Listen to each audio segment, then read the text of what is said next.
그 후에 주께서 따로 70일을 세우사 친히 가시려는 각 동네와 각 지역으로 둘씩 앞서 보내시며 이르시되 추수할 것은 많되 일꾼이 적으니 그러므로 추수하는 주인에게 청하여 추수할 일꾼들을 보내주소서 하라. 갈지어다 내가 너희를 보내니 어린 양을 이리 가운데로 보냄과 같도다. 정대나 배낭이나 신발을 가지지 말며 길에서 아무에게도 무난하지 말며 어느 집에 들어가든지 먼저 말하되 이 집이 평안할지어다 하라. 만일 평안을 받을 사람이 거기 있으면 너희의 평안이 그에게 머물 것이요 그렇지 않으면 너희에게로 돌아오리라. 그 집에 유하며 주는 것을 먹고 마시라. 일꾼이 그 싹을 받는 것이 마땅하니라. 이 집에서 저 집으로 옮기지 말라. 어느 동네에 들어가든지 너희를 영접하거든 너희 앞에 차려놓은 것을 먹고 거기 있는 병자들을 고치고 또 말하기를 하나님의 나라가 너희에게 가까이 왔다 하라. 아멘. 네, 요즘 김장철이라 김장하러 다녀오겠습니다. 이렇게 말씀하시고 못 가신 분들도 많고 또 힘써 또 김장을 담그시고 나서 또 지친 몸으로 오늘 이 자리에 오신 분들도 많은데 우리 한번 서로 수고하셨습니다. 네, 한번 박수까지 쳐요. 네, 우리 보세요. 박수 한번 칩시다. 지금 진짜 이렇게 남자들 세게 박수 치세요. 우리 언론 보는 쪽에. 네, 감사합니다. 네, 정말 아까 기도처럼 좀 수고하고 무거운 짐진자의 모습으로 오셨을 때에 하나님께서 여러분의 짐을 정말 가볍게 하시고 진정한 쉼과 평안을 주실 줄로 믿습니다. 중국 북청 사변 때에 있었던 일인데요. 산적들이 선교사 한 분을 붙잡아서 예수를 부인하라고 강요하는 일이 있었습니다. 선교사는 당연히 강력하게 부인하기를 거절했죠. 그러자 산적들은 예수를 부인하면 손가락을 자르겠다고 위협합니다. 선교사는 거절하지요. 그래서 손가락이 잘려나갑니다. 이번에는 너의 팔을 잘라버리겠다. 예수를 부인하라. 선교사는 거절합니다. 그래서 팔이 잘려나갑니다. 이번에는 너의 다리를 잘라버리겠다. 예수를 부인해라. 선교사는 거절을 합니다. 그래서 이제 다리가 잘려나갑니다. 팔과 다리가 잘려나가니 너무 많은 피를 흘려서 이제 생명을 부지하기가 쉽지 않은 그런 상황인 것을 알고 도적들이 이제는 그의 목을 베려고 합니다. 그러면서 이렇게 이야기합니다. 마지막으로 할 말은 없는가? 그랬더니 선교사가 이렇게 숨을 헐떡거리면서 말하죠. 내가 죽거든 내 아들에게 나를 대신하여 중국에 와서 선교사가 되어달라고 꼭 좀 전해주시오. 이렇게 이야기를 했다고 해요. 자기의 생명까지도 아끼지 아니하고 중국을 위해 헌신했던 이 선교사가 자기 아들까지도 중국을 위해서 내어주려고 하는 그런 모습을 보고 그 산적 중에 하나가 그 모습에 감동이 되어 그리스도인이 되었다고 합니다. 그래서 이 소식을 이 선교사의 죽음에 대한 소식을 이 세상에 알리게 되었다고 하죠. 여러분, 이 선교사의 마지막 모습을 보면서 우리는 어떤 도전들을 받고 있습니까? 그것은 내 삶의 의미라는 것이 단순히 생존에 있는 것이 아니라 생존도 너무나 중요하지만 단지 생존을 위해서 살아가는 삶이 아니라 하나님의 사명을 감당하며 살아가는 삶이라고 하는 사실, 그것을 우리에게 던져주고 있습니다. 태양을 본 자는 촛불에 만족하지 않는다라는 말이 있죠. 하나님을 경험하고 하나님의 나라를 경험하고 하나님의 사명을 경험한 사람들은 더 이상 이 세상의 것으로 만족할 수가 없습니다. 어떤 재물도 어떤 명성도 어떤 쾌락도 그를 만족시킬 수가 없지요.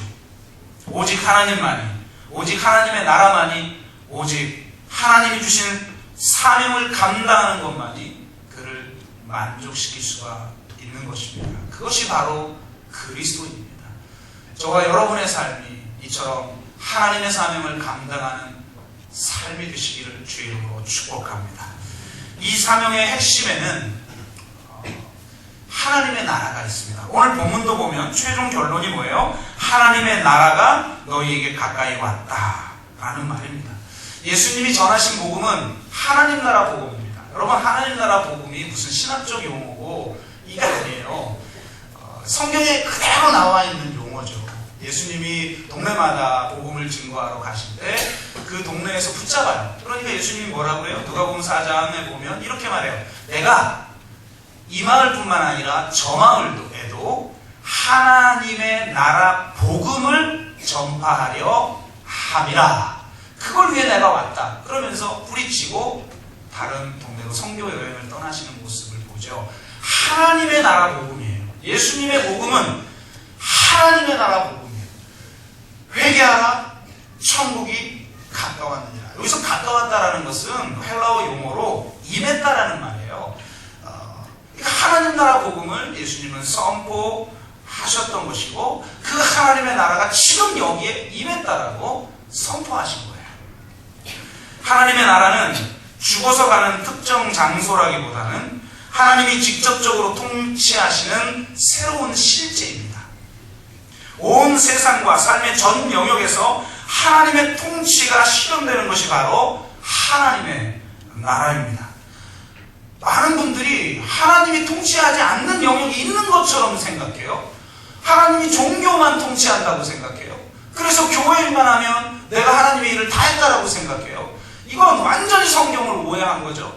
온 세상과 삶의 전 영역 가운데 하나님은 자신의 주권을 가지고 통치하시는 줄로 믿습니다. 하나님의 나라는 위대한 명령과 위대한 계명을 수행하는 하나님의 백성을 통해 그 실체가 드러나게 돼 있어요. 교회는 이 땅에 친히 하나님의 나라를 이루시는 하나님의 선교에 동참함으로써만 오직 교회됨을 보여줄 수가 있습니다.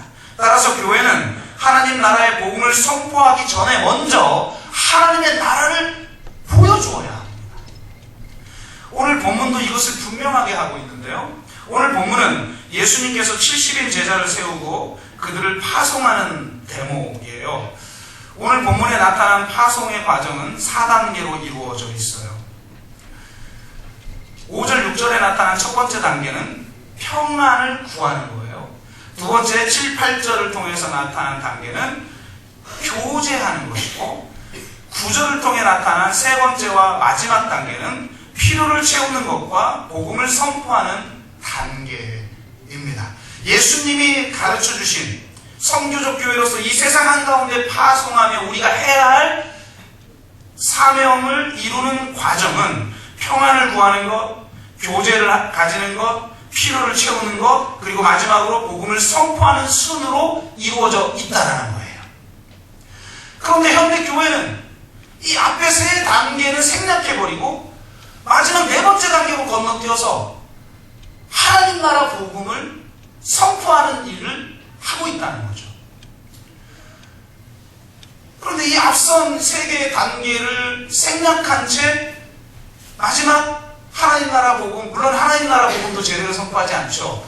그저 구속신학 정도의 복음을 선포하고 있을 뿐이지만 여하튼 복음을 선포하는 일을 먼저 한단 말이에요. 그러다 보니까 복음의 효과성도 떨어지고 기독교를 매우 무례하게 여기게 만들고 무엇보다도 진짜 복음이 무엇인지를 제대로 이 세상에 선포하고 증인의 삶을 살기가 어렵다는 겁니다.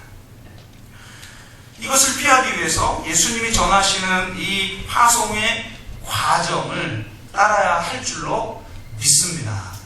첫 번째는 우리가 해야 할 것은 바로 평안을 구하는 거예요. 예수님은 제자들에게 어느 집에 들어가든지 먼저 평안할지어다 라고 말하라고 명령합니다. 그리스도인이 세상과의 관계에서 첫 번째 할 일은 뭐냐? 바로 평안을 구하는 것이라는 거예요. 예수님이 전신갑주를 입으라고 그렇게 우리에게 말씀하고 있죠.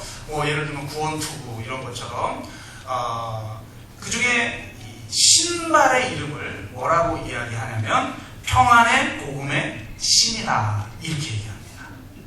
그러니까 우리가 복된 소식을 전하는 자가 신발을 신게 되는데 그 신발은 평안의 복음의 신발이라는 거예요. 그러니까 우리가 전해야 할 복음은 평안의 복음이에요. 이 평안이라는 것은 단순히 내면적 안정감만을 말하는 게 아니에요. 성경에서 말하고 있는 평안은 샬롬이죠. 발음을 잘해야 돼요. 샬롬이지 오살롬 아니라 살롬 이건 아닙니다. 근데 이게 우리는 좀 이 샬롬을 이게 좀 너무 성경에 나타난 그 어마어마한 총체적인 샬롬, 하나님 평강. 그래서 하나님이 보시기에 좋았던 세상이 이루어지는 바로 그 샬롬. 그 샬롬 정도가 아니라 그냥 내면적인 안정 정도를 의미하다 보니까 우리 서로 기독교인답게 인사합시다. 제가 어느 교회 갔더니 제가 설교하기 전에 서로 인사하자고 그러더니 우리 샬롬으로 인사할까요? 그러더니 거긴 익숙한가 봐요. 서로 인사합시다. 그러면서 샬롬. 이 손가락 여러분 그거 보셨어요? 샬롬 하면서 인사하는 거? 제가 닭살 돋아 죽는 줄 알았어요. 무슨 인사가 손가락으로 샬롬. 그래서 어쨌든 그래도 그 샬롬이라는 거를 잊지 아니하고 기독교 핵심 복음을 서로 나누는 건 굉장히 제가 감사했는데 그게 그냥 간단하게 인사를 나눌 정도나 혹은 내 내면적인 어떤 평안 정도를 말하는 게 아니라 하나님이 보시기에 좋은 세상이 총체적으로 회복되어진 상태를 샬롬이라고 말을 하죠. 그러니까 평안이라는 말보다 사실은 평화라고 하는 단어가 더 적합한 번역이에요. 헬라어에 이건 평화라는 단어죠. 에이레네라고 하는 평화라고 하는 평화의 복음이라는 거예요. 그러니까 우리가 진정으로 복음을 경험하게 되면 결국 평화를 이 땅에 이루는 피스메이커의 삶을 살게 되어 있다는 거죠. 그리스도인은 세상과 적대적이어서는 안 됩니다. 세상에 복음을 전하는 교회도 평화의 공동체가 되어야 하고 전하는 복음도 평화의 복음이어야 하며 세상과의 관계에서 평화를 주어야 합니다. 이 평화는 예수 그리스도의 십자가를 통해서 이루신 평화인 것이죠. 따라서 평안의 복음을 가지고 있는 교회도 자기 희생을 통해 세상의 진정한 평화를 일구는 것이 첫 번째 사역이 되어야 하는 것입니다. 그런데 기독교는 더 이상 세상에 자기 희생을 치르는 공동체가 아니라 집단 이기주의에 사로잡힌 세력으로 인식되어 버리고 말았어요. 평화의 복음을 전하는 자가 아니라 경쟁과 싸움과 전쟁의 복음을 전하는 세력으로 세상 사람들에게 인식되게 되어버렸다라는 거예요. 그러다 보니까 이 세상 사람들에게 평화를 주지 못하고 사회적 신뢰도는 땅에 떨어지듯이 떨어지고 있다는 거죠. 여러분 2013년에 조사된 사회적 신뢰도를 보면 기독교가 19.4%예요. 가톨릭이 29.2%, 불교가 28.0%. 인 건데 기독교가 현격하게 낮죠. 이거는 믿는 자 안 믿는 자를 다 합쳤을 때 이야기예요. 그러면 믿지 않는 자들은 어떻게 바라보고 있냐? 앙케이트 조사 결과 가장 신뢰하는 종교 1위가 가톨릭 47%, 2위가 불교 38%, 기독교는 12.5%, 47대 12예요. 이런 신뢰 지수를 가지고는 기독교가 사회적 장벽에 가로막혀 전도 자체가 불가능한 거죠. 단순히 전도를 제대로 할 수 없다는 측면만이 아니라 이미 기독교가 빛과 소금이 되지 못하고 있다는 것을 반증하고 있는 겁니다. 빛과 소금이 못 된다는 건 뭘 말하고 있냐면 우리가 복음을 살지 못하고 있다는 거예요. 우리가 예수를 증거하기 전에 예수를 살아야 하고 우리가 복음을 증거하기 전에 복음을 살아야 하는데 우리가 복음을 못 살고 있다는 거죠.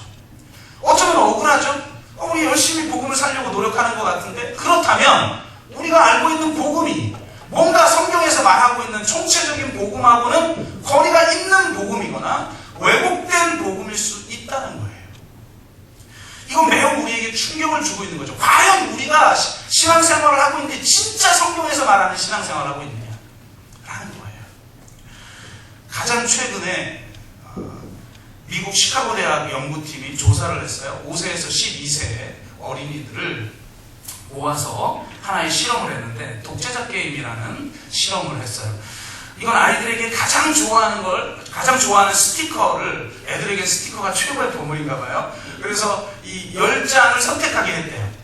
그래서 10장을 선택하고 나서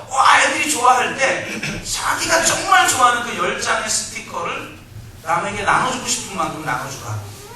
그런 실험을 했다는 거예요. 자, 여러분, 이거는 이타심에 대한 그런 실험을 한 거죠. 결과가 어떻게 나왔을까? 여러 기준이 있겠죠. 예를 들면 종교 생활을 하는 사람과 종교 생활을 하지 않는 사람을 비교 한번 해봅시다. 누가 더 이타심이 높은 걸로 나왔을까요? 참고로 미국은 기독교 국가라고 하는 우리가 그렇게 상식적으로 알고 있는 국가예요. 자, 종교를 가진 자와 가지지 않는 자 중에 누가 더 이타적이었을까요? 신앙을 가진 자가 당연히 이타적이어야 하지만 놀랍게도 훨씬 더 종교를 갖지 않은 자가 이타적으로 나왔어요.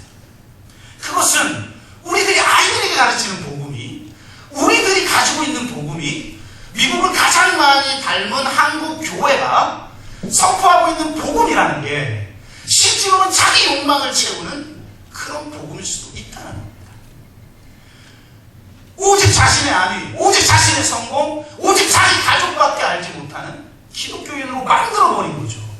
진짜 십자가의 정신으로 자기를 희생하고 이 세상에 고난받는 자들과 함께 고난받으며 그들에게 이타적 삶을 나누는 그런 삶을 살지 못하고 있어요. 얼마나 치명적이냐면 저희 교단의 개혁주의 연구소에서 뭐라고 말하냐면 기독교는 윤리가 아니다. 기독교는 믿음을 이야기하지 영적인 차원을 이야기하지 윤리를 이야기하지 않는다. 이렇게 이야기해요. 의미는 이해가 돼요. 우리의 행위로 말미암아 믿음으로 구원받는다라고 하는 우리가 하나님의 백성이 되는 시점에 필요한 그 짧은 순간을 확대시켜 마치 윤리가 필요 없는 복음인 것처럼 기독교가 선포하는 복음이 마치 그런 복음인 것처럼 이야기한단 말이죠. 그러니 누가 윤리에 대해서 신경 씁니까?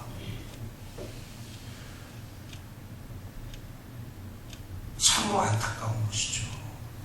우리나라도 저는 조사해보면 믿지 않는 사람이 훨씬 이타적이라고 나올 거라고 저는 100% 확신해요. 믿는 자들이 훨씬 더 이기적이에요. 자신의 문제 외에는 고민을 하지 않아요. 여러분이 기도하는데 몇 시간이나 기도합니까? 하루에? 그리고 여러분의 기도 중에 몇 분을 과연 이타적인 기도를 합니까?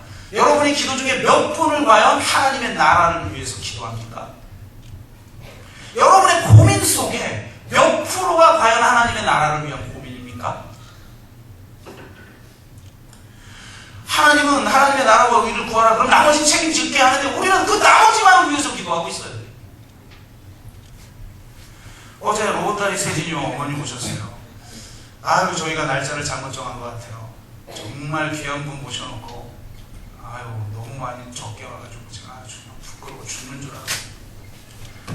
아니, 로봇다리 세진이를 데려와도 안 오시면 누구를 데려와야 오시나요? 근데 어제 그래서 되게 교인들한테 섭섭하더라고요. 근데 가만히 생각해보니까 아이고, 우리가 잘못 정했네, 날짜를. 아까 뭐라고 했죠? 저기 김장철 다들 김장하러 가셨구나 이런 생각이 드니까 갑자기 위로가 확 돼버렸는데 너무 은혜스러웠어요. 정말 눈물 없이는 들을 수 없었고 정말 이 세진이가 얼마나 맑게 자라는지 너무 감사하다 이렇게 감동을 받으면서 이제 들었는데 그 어머니도 대단하더구만요. 세상에 얼마나 그 아버지가 부자였든지 그 부산에 있는 그 야구팀이 집에서 집 마당에서 연습했대잖아요. 어이가 없어서. 그리고 저기 어머니는 어렸을 때 우유로 세수했대잖아요. 남들은 먹지도 못하는 우유를 가지고 목욕을 하고. 근데 그 아버지 대단하죠. 도대체 그 시대에 어떻게 그런 집을 가졌으면 부자가 됐을까 좀 의심은 드는데 여하튼 아버지가 대단한 건 나는 이 전 재산 사회에 환원한다. 재산 하나도 안 남겨주고 얘 그냥 20세가 넘으니까 딸을 독립시켜버렸대요. 그래서 그 세진이 양육하면서 온갖 일을 다 했다고 그러잖아요. 그러면서 진짜 죽을 고생하면서 그 세진이를 키운 얘기를 듣는데 정말 그러면서 막 그냥 하나님 얘기를 중간에 계속 해버리니까 얼마나 감사했는지 모르겠는데, 그분이 이런 얘기를 해요. 아들에게 이렇게 얘기했대요. 아들아, 왜 우리가 달리기 시합을 해야 하냐. 이제 뭐를 보여줬냐면 토끼와 거북이의 그림을 보여줬어요. 현대판 토끼와 거북이. 여러분, 현대판 토끼와 거북이 스토리가, 다양한 버전의 스토리가 많죠. 그 중에 하나를 딱 보여주는데 PPT에 올라온 그림은 이런 거예요. 토끼가 늘 달리기 시작하자 그러면 거북이가 그래 해봐 그러다가 누가 이기죠? 그럼 현실에서 누가 이기죠? 현실은 토끼가 이기죠. 어떻게 거북이가 이겨요? 말도 안 되는 스토리를 막 열심히 하면 되는데, 열심히 해봤는데 안 되는데. 그러니까 요즘은 버전이 바뀌었어요. 그래가지고 여러 버전이 있는데 그 중에 하나를 보여주는데, 이번에 거북이가 제안을 해요. 토끼야, 우리 집에 누가 먼저 가는지 시합할래? 그래놓고 하나 둘 셋 하고 나서 거북이는 어떻게 했어요? 그래서 팔다리를 쏙 집어넣은 거예요. 팔다리 쏙 집어넣고 거북이 목 쑥 집어넣고 자기 집에 벌써 도착해버린 거죠. 그러니까 그 토끼가 거기다가 쌍시옷 비유 이렇게 그림이 나와 있어요. 그러면서 자기는 우리 아들에게 너 달리기 시합으로 이기려고 하지 마. 아니, 양다리가 의족인 아이에게 달리기를 시키고 있는 사회 아니에요. 이 사회는 똑같은 달리기 시합을 시켜놓고 거기에서 뒤처지면 너는 무능하야, 너는 쓸모없어, 이러고 있는 세상 아니에요. 국영수 못하면 쓸모없는 인간입니까? 나는 국영수 잘하는 인간이 더 쓸모없는 경우 더 많더라고요, 보니까. 그러니까 달리기 시합 뭐 하려고 하지 마. 너 잘하는 걸로 승부해. 세진이가 수영선수잖아요. 국가대표 선수잖아요. 장애인. 내년에는 일반인 시합에 자기가 나가겠대요. 와, 양다리가 없는 아이가. 그런데 너 수영 시합 하자고 해. 야, 이 어머니 대단하죠. 야, 달리기로 승부하려고 하지 마. 너 잘하는 걸로 승부해. 너 수영 시합 하자고 해. 이렇게 자기는 키웠대는 거예요. 근데 그 키우는 과정이 정말, 와, 장난 아니더라고요. 저는 그냥 의족이 있어서 걷는 줄 알았더니 안쓰러워요. 그 의족이 다리의 힘으로 걷는 게 아니더라고요. 왜냐하면 근육 전체가 있지 않기 때문에 이 허리의 힘으로 겨우겨우 걷는 거예요. 마치 일반인이 20kg 쌀 부대를 끌고 다니는 것 같은 힘이 든다는 거예요. 그래서 참 마음이 아프다. 그런데도 저렇게 맑게 정말 살아가는구나. 굉장히 은혜를 받았는데, 저는 그 이야기를 들으면서 이렇게 생각했어요. 결국은 무슨 말이냐, 그게 주는 메시지가 뭐죠? 이 토끼와 거북이가 주는 메시지가 뭐예요? 게임의 규칙을 바꾸는 자가 승리한다는 거예요. 아니, 달리기 시합을 하는 게임의 규칙을 가지고는 우리가 절대 이길 수 없죠. 더 많이 가진 자를. 그러나 게임의 규칙을 바꾸는 거야. 야, 달리기 시합하지 말고 우리 누가 먼저 집에 들어가는 거 시합할래? 쏙. 게임의 규칙을 바꾸는 자가 이게, 한마디로 말하면 뭐냐면 이 세상에 새로운 규칙을 만들어내는 자가 세상에 영향력을 끼친다라는 거예요. 여러분 보십시오. 왜 빌 게이츠가 그렇게 부자가 될 수 있었습니까? 새로운 게임의 규칙을 만들어낸 거죠. 요즘은 빌 게이츠가 한 번 갔죠? 누가 뜹니까? 네, 요즘 새로 마민도 뜨고 또 이제 사물 인터넷 이게 이제 새로운 프레임으로 막 떠오르니까 그런 샤오미 중국의 샤오미 그럼 이런 제품도 나오고 막 그러잖아요. 근데 이게 지금 서서히 뜨고 있는 거예요. 그러니까 지금 현재까지 뜨고 있는 사람 마크 주크버그죠. 왜요? 새로운 게임의 규칙을 만든 거예요. 아니, 규칙 정도가 아니라 게임장을 만들어버린 거예요. 여기서만 게임해. 그러니까 이 세상을 지배하는 사람들이 누구냐? 플랫폼을 만드는 사람이에요. 우리 교회 비전 중에 하나가 뭐예요? 플랫폼을 만드는 거다. 이 지역에 이 사회를 변화시키려고 하는 사람들이 우리 공간이라고 하는 플랫폼을 통해서 그 사역을 하도록 하게 만드는 거죠. 이게 점점 이제 활성화가 돼서 이 올 가을에 얼마나 많은 이 주변 단체들이 저희 교회 공간을 활용해서 많은 일들이 이루어졌어요. 근데 여하튼 지금 그게 포인트가 아니니까 새로운 게임장 혹은 새로운 게임의 법칙 혹은 규칙을 바꾸는 자가 세상을 지배하는 거죠. 근데 저는 야, 네가 잘하는 걸로 승부해.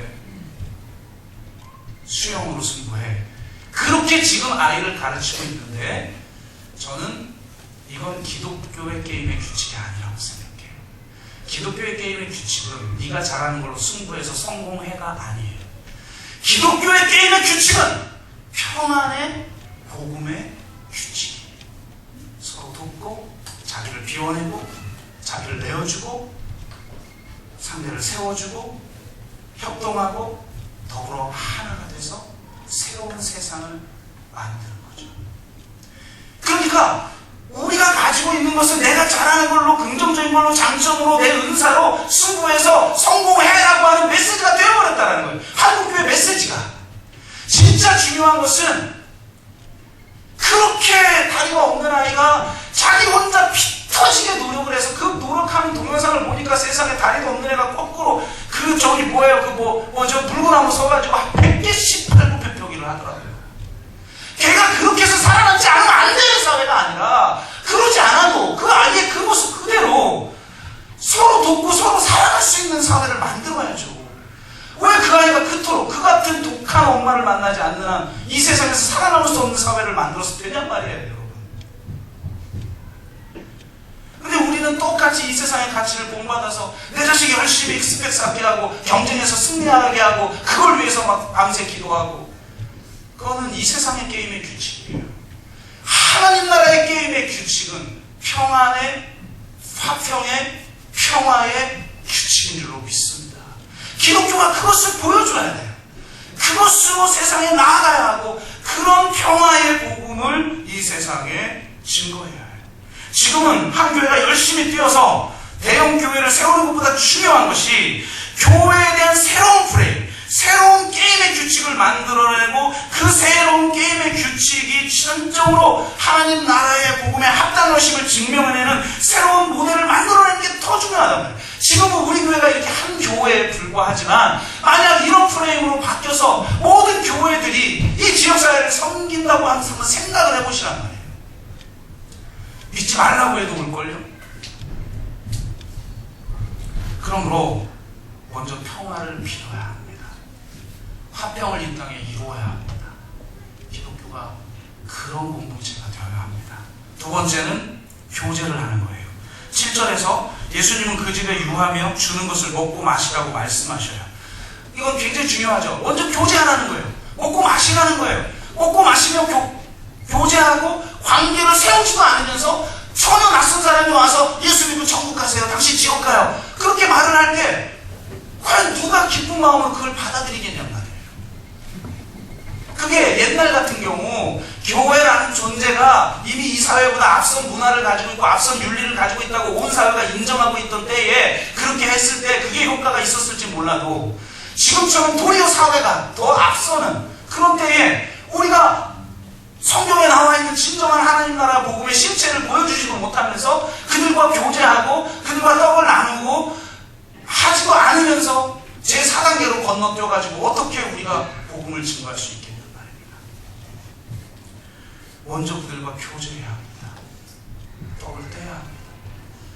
그런데 여기는 더 중요한 의미가 있어요. 오늘 본문을 보면 70인 제자를 파송하죠. 성경엔 70인 제자만이 아니라 더 많이 나오는 데는 12제자를 파송하는 대목이 나와요.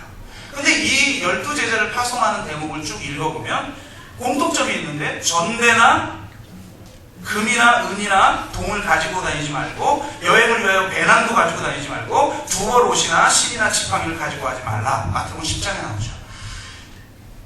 마태복음, 마가복음, 누가복음에 다 나오는데 서로 약간 달라요. 뭘 가지고 마라는 항목이 달라요. 어디는 다니지 말라고 한 거를 어디는 가지고 다니라고 해요. 그러니까 서로 다른데 공통점이 있어요. 서로 상반되는 거 빼고 나머지 공통점이 뭐냐? 전대와 배낭과 두벌옷이나 신을 가지고 다니지 말라고 해요. 이런 전도의 행태를 연구한 학자들이 그 당시 유행했던 특정한 학파의 영향을 받았다고 이야기를 합니다. 그 당시에 이 그레코 로만 사회잖아요. 그러니까 로마의 식민지 사회고 로마의 문명 분명히 전 세계에 영향을 끼치고 있던 그런 시대죠. 그 시대에 강력한 세상에 영향을 끼쳤던 여러 학파가 있었어요. 그 중에 한 학파가 바로 견유학파라는 학파예요. 얼마나 유명했냐면 알렉산더 대왕이 통 속의 철학자를 보고 싶어서 직접 찾아가죠. 그랬더니 좀 비교줄래요? 그림자가 좀 이렇게 선해. 여러분, 알렉산더 대왕이에요. 네? 분봉한 헤롯이 아니고 알렉산더 대왕이 와도 좀 비켜줄래요? 햇빛을 가리네? 이렇게 할 수 있는 사람들이 견유학파죠. 견유학파들은 2명씩 파송해요. 그리고 두 걸옷을 같이 못하도록 되어 있고 지팡이를 짊어지게 되어 있고 그 다음에 전대와 배낭을 가지고 유랑 전도를 해요. 그리고 이들이 선포한 내용을 이렇게 성경하고 비교해보면 굉장히 유사해요. 예를 들면 내가 모든 형편에도 자족하는 법을 배웠노라. 사도 바울이 그렇게 이야기하죠. 이 견유학파가 그걸 선포하고 다녀요. 그러니까 이 자유와 자족의 철학, 이걸 선포하고 다녔고, 실제로 예수님이 살았던 유대 땅에도 많은 견유학파가 있었다는 것이 최근 문헌에 의해서 다 밝혀집니다. 그래서 아마도 이 견유학파의 영향을 받지 않았을까, 이렇게 말하는 신학자들도 있어요. 그런데 저는 이게 세상의 철학과 기독교의 결정적 차이점을 보여주는 것이다. 뭐냐? 견유학파와 이 제자들의 행태도 비슷하고 실제 선포했던 내용도 비슷한데 뭐가 결정적으로 다르냐면 가지고 다니라고 한 것과 가지고 다니지 말라고 한 내용이 조금 달라요. 뭐냐? 견유학파는 전대와 배낭을 가지고 다니라고 해요. 왜요? 이들은 자족의 철학이에요. 자유의 철학이에요. 무소유의 철학이에요. 그래서 소유하지 않고 집을 갖지 않고 돈을 갖지 않아요. 그러면서 구걸하면서 살아요. 그래서 누군가가 구걸을 하면 그거를 전대에 넣고 그 다음에 그걸로 구입해서 다 떨어지면 다시 거지가 되어 구걸을 해요. 그러면서 무소유의 철학을, 자족의 철학을 설파해요. 그리고 누가 음식을 주면 그 전대에 넣어놓고 우리가 여행할 때 먹을 거나 음식이나 이런 걸 배낭에 매듯이 그렇게 넣고 다녀요. 그런데 예수님은 그렇게 하지 마라고 말해요. 예수님은 절대 전대 가지고 다니지 마. 절대 부대를 가지고 다니지 마. 배낭을 가지고 다니지 마. 라고 예수님이 말씀해요. 왜요? 왜 그럴까요? 기독교가 주장하는 건 한 개인의 자유와 개인의 무소유와 개인의 자유를 말하는 게 아니라는 거예요. 기독교가 강조하고 있는 것, 예수님이 강조하고 있는 건 뭐냐? 하나님 나라 복음이고 그 하나님 나라를 가시적으로 보여주는 하나님 나라 백성의 공동체를 세우는 게 비전이에요. 그래서 제자들에게 너 혼자 잘났다고 무소유 설파하고 자족의 철학 설파하지 말고 너 의존해. 너를 영접하는 자에게 의존해. 너를 영접하는 자에게 들어가. 그리고 그들이 베푸는 음식을 먹어. 안 베풀면 어떻게 돼요? 굶어 죽는 거예요.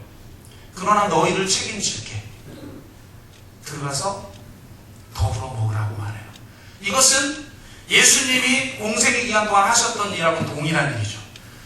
바로 상호 호혜적인 서로에게 은혜를 베푸는 공동체, 선물의 공동체, 밥상 공동체를 세우는 거예요. 하나님 나라의 잔치가 이루어지는 구체적인 현장이 바로 밥상 공동체였어요. 그래서 예수님은 항상 잔치를 배설하셨어요. 그리고 오죽하면 먹고 즐기는 자, 먹기를 탐하는 자, 죄인의 친구요, 포도주를 즐기는 자요, 이런 별명을 받았을까요? 그런데 그건 단순히 개인의 자유 속에서 내가 내 욕망을 충족시킬 수 있다라고 하는 그런 철학을 말씀하고 있는 게 아니죠. 그 하나님 나라 잔치를 가시화시킨 밥상 공동체는 뭐예요? 그 밥상 공동체에 배제된 사람들을 그 안으로 예수님은 편입시켜서 함께 식사해요. 절대 한 자리에 한 자리에 있을 수 없는 이방인, 절대로 한 자리에 있을 수 없는 죄인들, 예를 들어 병자, 한센병자, 그 다음에 창녀, 그리고 민족의 반역자인 세리, 절대로 유대인은요, 소위 의인들은 악인하고 함께하지 않아요. 그런데 예수님은 하나님 나라의 잔치를 베풀면서 그 밥상 공동체 안에 바로 가난한 여인들과 창녀들과 죄인들과 한센병자들과 귀신 들린 자들과 심지어는 민족 반역자라고 하는 세리들 수용했어요. 그래서 그 이후에 예수의 공동체는 남자와 여자가, 종과 자유자가, 그 다음에 헬라인과 유대인이 차별이 없이 오직 하나가 되는 그런 공동체가 세워졌다는 겁니다. 이걸 보여주라는 거예요. 이걸.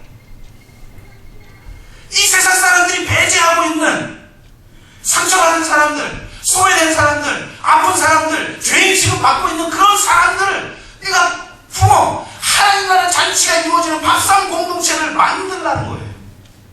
그래서 제자들은 예수님이 그렇게 한 것처럼 그런 공동체를 세워나가죠. 그러니까 단순히 먹고 마신다는 건 관계를 세우는 정도가 아니라 그 관계가 하나님 나라가 이 땅에 이루어지는 공동체가 되어지는 관계를 세우는 것을 말합니다. 우리가 내부적으로 그런 것이 이루어졌으면 좋겠어요. 남자와 여자가, 종과 자유자가, 헬라인과 유대인이 그 시대 당시 가장 함께할 수 없는 사람, 절대적으로 서로 대립되어 있는 사람들이 십자가의 복음으로 하나 되는 역사가 이루어지는 교회가 되기를 주의 이름으로 축복합니다. 우리 교회가 그랬으면 좋겠어요. 제가 늘 말하지만 우리 교회는 가난한 자, 부자, 또 못 배운 자, 배운 자, 우파, 좌파, 나이 든 사람, 젊은 사람이 하나가 되는 그런 공동체가 좀 됐으면 좋겠어요. 요즘 세대 갈등 너무 심하잖아요. 좀 우리 어른들이, 젊은 사람들이 무슨 고민을 하고 있는지를 좀 제발 좀 같이 고민하고 좀 듣고 그들의 고민이 뭔지를 수용하지 않아요. 그러지 않으니까 이 한국교회 젊은이들이 다 떠나고 있잖아요. 도대체 내 주장만 하면 어떻게 하겠다는 거예요? 젊은이들 다 떠날 겁니까? 그럼 우리 젊은이들은, 좀 비판적 사고 가지고 있는 사람들은 우리 어른들의 수고를 통해서 교회가 세워진 거 아니에요? 그분들이 헌신해서, 그분들이 정말 그 차가운 새벽 바닥에서 무릎 꿇고 기도하고 전도하고 또 우리 식당 봉사하고 그렇게 헌신해서 한국교회가 여기까지 온 거 아니에요? 제가 한국교회를 비판하지만 또 비판하지 않으면 새로운 교회에 대안을 세울 수 없으니까 비판을 하지만 그 한국교회가 바로 그분들의 헌신을 통해서 세워진 거 아닙니까? 그만큼 헌신하면서 문제제기를 해야 될 거 아니에요. 내 주장만 하지 말고 그분들의 노고를 받아안고 품고, 그래서 정말 그렇게 하나가 되는 그런 공동체가 세워져야 되는 건 아니겠습니까? 좀 좌파는 우파를 좀 이해하고 우파는 좀 좌파를 좀 이해하고 복음 안에서 그 모든 것을 초월하는 능력으로 품어야 될 거 아니에요. 서로의 목소리에 귀를 기울이면서 수용해야 될 거 아니에요. 그래서 진정한 이 하나님 나라의 잔치가 이루어지는 이 밥상 공동체 안에는 좌파와 우파가, 남자와 여자가, 나이 든 세대와 젊은 세대가, 믿는 자와 믿지 않는 자가 함께 어우러져서 진정으로 하나가 되는 그런 공동체를 세워나가는 교회가 되기를 주의 이름으로 축복합니다. 그리고 세 번째는 뭐냐? 필요를 채우는 거예요. 다 식사하고 나서 뭐 하라고 하냐면 9절 말씀에 거기 있는 병자들을 고치라고 해요.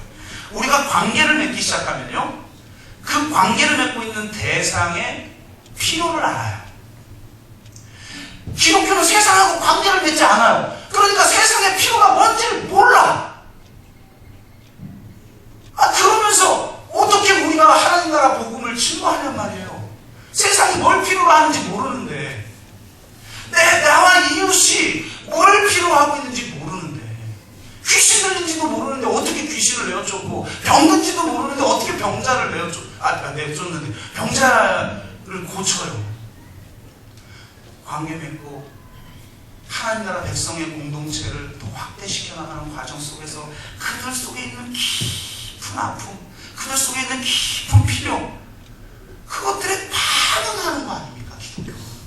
그래서 이 세상에 수많은 사람들이 실현하고 있어요. 우리가 왜 자꾸 세월호 정치적인 얘기하지 말라고 하시는 분들이 있는데, 아니 세월호가 정치적인 문제이기도 하지만 그걸 넘어서는 문제 아니겠어요? 그들의 아픔에 반응하고 이 세상에 고통받는 사람들의 반응해서 이 세상 사람들의 필요를 채워주는 그런 섬김을 하지 않는데 그들이 우리가 선포하는 하나님 나라 복음을 도대체 듣겠냐 말입니다. 관계를 맺어야 돼요. 관계를 맺지 않는 한 세상의 필요를 알 수 없어요. 우리 이웃의 필요를 알 수 있어요. 여러분이 자영업을 한다고 칩시다. 여러분의 옆집의 필요를 알아요?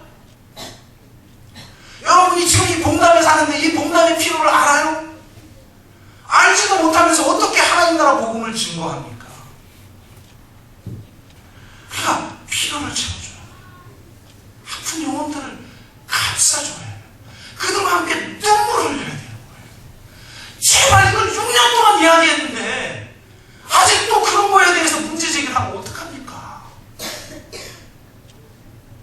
아니 좀 제가 절실해가지고 오늘 창현 엄마까지 또 하필 또 오셨네. 우리가요 이 세상의 눈물에 이 세상의 상처에 반응하지 않으면 누구도 하나님 나라를 보고 안 들어요. 이 세상의 약자들, 이 세상의 소수자들의 그 아픔을 같이 나눠야죠. 내 바로 옆에 있는 내 옆가게, 심지어는 나랑 같은 종목으로 가게를 하고 있는 그 사람의 아픔을 알아야죠. 왜 경쟁할 생각만 해요? 내가 망하더라도 그 사람이 흥해야겠다. 이게 기독교인의 자세 아니에요? 온갖 믿는 자니까 다르구나 하는 걸 느끼게 해줘야죠. 아, 다르구나 정도가 아니라 그 필요를 나에게 나의 필요를 채워주고 있구나를 느끼게 해줘야죠.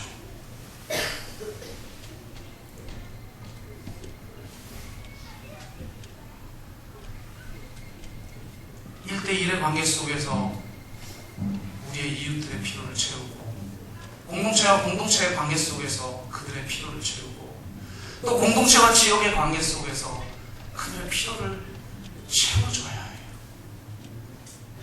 이 세상의 정사와 권세가 너무나 약한 자들의 신음소리를 만들어내며 그렇게 공격하고 있을 때 고통당하는 자의 편에 서서 그 정사와 권세와 싸웠던 분이 예수 그리스도 아니냔 말이에요.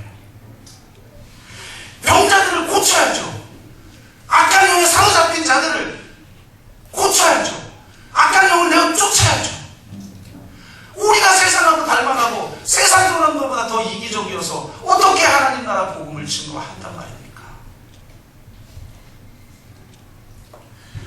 제가 1년차 때 소개했던, 그때는 너무 추상적이고 너무 거리가 먼 것 같지만 6년 동안 우리 교회가 어느 정도 이 사명을 감당하고 나니까 좀 이게 좀 더 구체화된 것 같아요.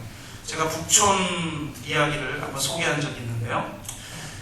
북촌이 완전히 변했죠. 이전에는 옆에 청와대가 있다 보니까 고도 제한이 있어요. 그러니까 높이 건물을 지을 수도 없고 개발되지도 않으니까 주민들이 다 떠나고 한옥들을 다 부신 다음에 2~3층짜리 높은 걸 지을 수 없으니까 2~3층짜리 막 연립주택 막 이런 상가 막 보기 흉한 흉물 같은 건물들을 막 사람들이 무계획적으로 막 지으니까 이 도시의 사람들이 다 떠나는 거예요. 이 북촌 마을에. 그래서 이대로 이 마을을 놔둘 것인가 라고 하는 고민을 누가 했냐면 북촌에 위치한 안동교회 교인들이 고민하기 시작했어요. 그래서 안동교회 교인들 중에 이 문화예술인들이 머리를 맞대고 이 북촌을 어떻게 변화시킬 것인가, 어떻게 지속 가능한 개발을 할 것이며 어떻게 이 마을을 살기 좋은 마을, 공동체가 살아있는 마을로 바꿀 것인가를 의논하기 시작하고 이제 교인들만이 아니라 그 지역에 살고 있는 다양한 문화예술인들과 또 시민사회 영역에서 여러 역할을 하고 있는 사람들을 모아서 북촌 포럼을 만든 거예요. 그래서 우리가 이 도시를, 이 마을을 어떻게 바꿀 것인가를 의논하기 시작하면서 먼저 안동교회가 자기 교회의 벽을 허물어버려요. 지금은 이런 교회가 가끔 있지만 그 시대는 거의 없었죠.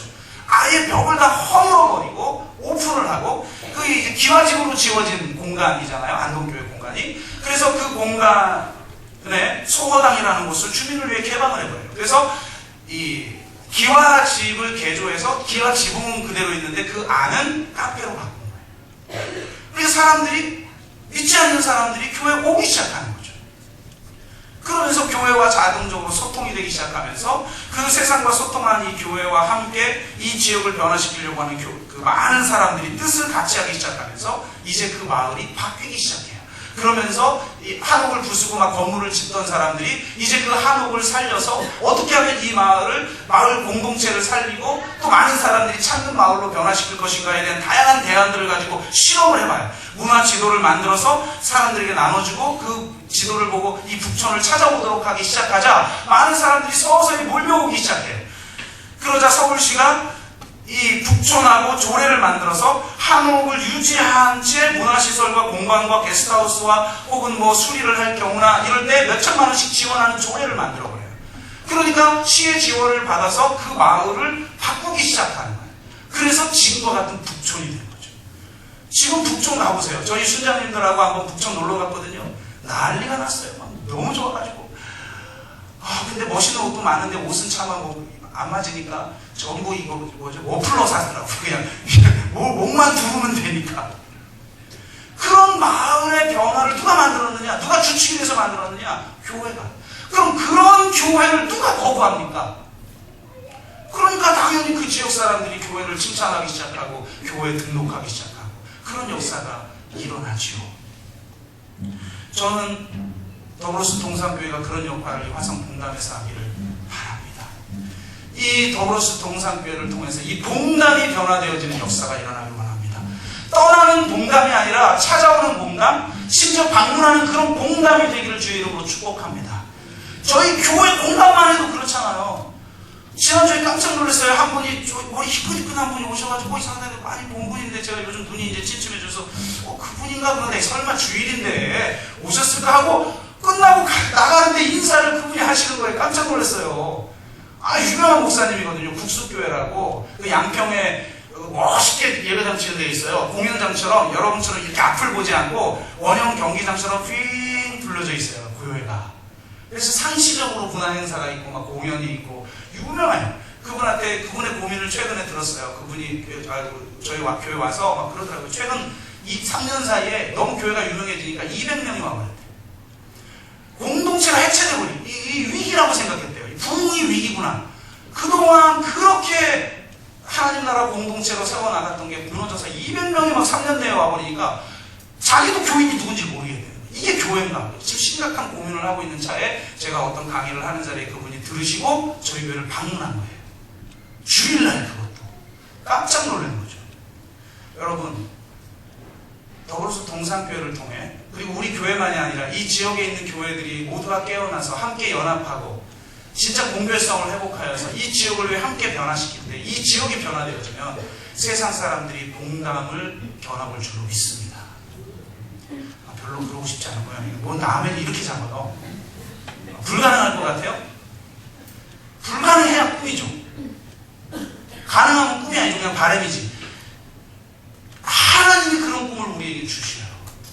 그래서 정말 이 지역의 필요가 뭔가를 분석해내고 그래서 우리가 현장 조사하는 법을 배우고 왜 우리가 이만수 박사님 모셔서 지금 매핑 프로그램을 해요? 왜 이렇게 참여를 안 하세요?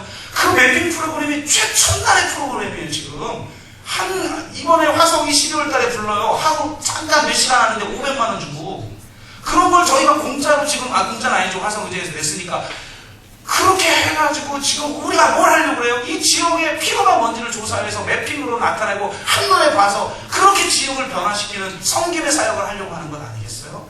여러분, 필요를 채우는 자, 여러분의 이웃을 이 땅에 고통당하는 자들의 필요를 채워주는 자들이 되시기를 주의 이름으로 축원합니다.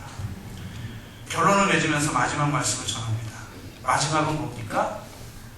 하나님 나라가 가까이 왔다. 아멘. 하나님 나라가 뭔지를 보여준 거예요. 아무도 함께하지 않는 창녀를 그 공동체에 끌어들이고 그를 용서해요. 그러니까 눈물로 향유 옥합을 깨트리고 주님의 발을 닦을 수밖에 없는 은혜를 경험해요. 그리고 이게 하나님의 나라야. 그러면서 하나님 나라 복음을 증거했을 때 그게 복음이죠. 평안을 구하고 교제하고 그들의 필요를 채운 후에 뭐 합니까? 하나님 나라가 가까이 왔느니라. 하나님 나라의 복음을 선포하는 삶을 살 수가 있는 것입니다. 여러분, 증인으로 살아가십니까? 여러분의 친구가, 여러분의 이웃이, 여러분의 옆집 사람이 여러분이 그리스도인인 걸 알고 있습니까? 하나님은 이미 일하고 계십니다. 그 일하심을 통해 하나님의 교회가 성큼 우리에게 다가올 때 우리는 하나님의 복음을 선포합니까? 최근 저희 화성바닥에 굉장히 진보적이고 교회는 아주 혐오스럽고 하고 기독교를 개독교라고 하는 한 분이, 제가 페이스북에 저희 교회 사역들이나 이런 걸 계속 올렸더니 최근에 댓글이 뭐라고 달린지 알아요? 목사님 교회 사역을 보니 저도 점점점. 그래서 제가 바로 기회는 찬스다, 밑에다 교회 나오세요. 기독교를 개독교라고 알고 있는 사람한테 당신 믿지 않으면 지옥 가, 이래가지고 그들이 변화되냔 말이에요. 평화를 구하고 교제를 나누고 이 지역의 필요를 채워주는 사명을 감당할 때 그들이 교회는 내가 알고 있던 게 아니네? 이렇게 만드는 저들의 소망이 뭐지? 저들의 꿈이 뭐지? 뭐 때문에 저들이 저렇게 하지? 라고 소망의 이유를 물을 때 바로 예수 그리스도의 십자가의 피 묻은 복음을 그들에게 증거하는 거예요. 하나님의 나라의 복음을 증거하는 거예요. 제가 정말 감동 깊게 들었던 간증은 이런 건데, 월드비전 총재가 소록도를 방문했대요. 소록도는 다 한센병 환자들이 계시는 곳 아니에요? 그런데 이분이 방문했을 때 그 마룻 바닥이 있는 강대상에 어떤 한센병 환자가 이미 이제 죽음을 앞에 두고 있어서 얼마 안 남겨두고 있어서 온몸이 다 문드러져 버렸어요. 그냥 이 팔도, 이 형체도 거의 없고 얼굴도 형체도 거의 없는 정도인데 누가 봐도 저 사람은 웃고 있구나라고 느끼는 미소를 짓고 있다는 거예요. 그래서 아니 이제 곧 죽고 한센병에 걸린 고통 속에 있는 사람이 어떻게 하면 저런 천사의 미소를 지을 수 있을까? 그래서 그분에게 그 이유를 듣고 싶어서 가까이 가는데, 이분이 모든 감각이 거의 이제 망가졌는데도 불구하고 이 바로 강당이니까 강당에 다가오는 그 한 사람만 다가오게 해서 총재가 움직여서 비서도 같이 오고 막 같이 움직이니까 뭔가 지금 그 걸음걸이의 진동이 자기 몸에 전해진 거예요. 그러니까 자기 옆에 누군가가 왔구나를 느끼고 그를 향하여 고개를 들어 뭐라고 말했는지 알아요? 선생님, 누구신지 모르겠는데 예수 믿으세요. 예수 믿으면 그 어디나 하늘나라예요. 그러니까 이분이는 눈물,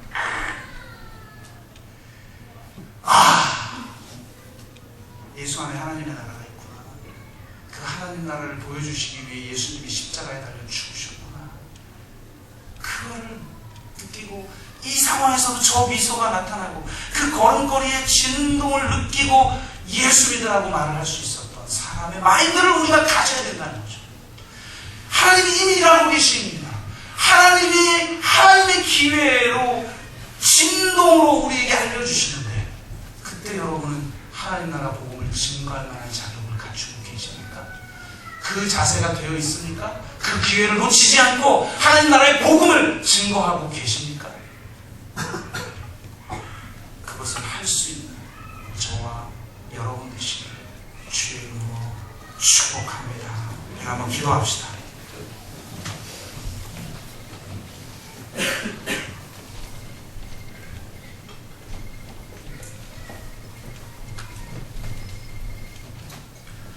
기독교가 이 세상에 평안을 비는 자가 되기를 바랍니다. 겉으로 드러나는 평안이 아니라 하나님이 보시기에 참 좋았다고 하는 하나님의 나라가 임하는 평안, 하나님의 은혜와 자비가 임하는 평안, 하나님의 공의와 정의가 실현되는 평안, 그 평안의 복음을 이 세상에 전하며 살며 나타내는 삶이 되게 하여 주옵소서. 이 세상과 대립하고 싸우고 등지는 자가 아니라 세상으로 나가 더불어 먹고, 남자와 여자가, 종과 자유자가, 유대인과 헬라인이 하나가 되는 밥상 공동체를 이루어내며 그러한 관계를 확대시켜 나가는 삶을 살게 하여 주옵소서. 그들의 필요를 채워주는 자 되게 하여 주시옵소서. 그리고 어느 때든지 하나님의 기회가 작은 진동으로 다가올 때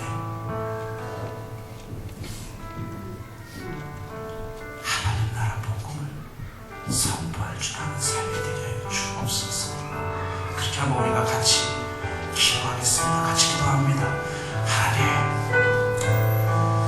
이 세상보다 못한 교회가 되어버렸습니다. 세상보다 이기적이고, 세상보다 소통할 줄 모르고, 세상보다 품을 줄 모르는 그런 교회가 되어버렸습니다. 하나님, 평안의 복음을 증거하는 자가 되게 주시옵소서. 그들과 관계하고 이 세상에 서로 배제하고 소외시키던 사람들까지 품고 하나가 되는 진정한 밥상 공동체를 세워나가는 교회가 되게 하시고, 내 옆에 있는 이웃들, 이 지역의 필요를 채워주는 자가 될 수 있게 하시고, 무엇보다도 하나님 나라 복음을 증거하는 자 될 수 있도록 인도하여 주시옵소서. 생존을 위해서만 살아가는 삶이 아니라 하나님 나라 복음을 위해서 그 사명을 감당하는 그런 교회가 될 수 있도록 주님 인도하여 주시옵소서. 주님, 이 교회를 사용하실 뿐만 아니라 이 지역에 있는 교회들이 하나님 나라의 복음을 바로 살아내고 선포하는 교회들이 될 수 있도록 주여 인도하여 주옵소서. 하나님, 내가 한 생명자가 되어도 예수 안에 있는 생명을 경험하고 예수 안에 있는 하나님의 나라를 경험했기에 그렇게 천사의 미소를 지으며 하나님 앞에 찬양하고 감사할 수 있는 자가 될 수 있게 하시고, 그 전에 먼저 이 세상 한가운데로 나아가 평안을 구하고 이 땅에 배제되고 소외된 자들과 함께하며 교제하며 그들의 신음 소리에 함께 울고 필요를 채우는 자가 되어 하나님 나라의 복음이 무엇인지를 선포하는 자가 될 수 있도록 인도하여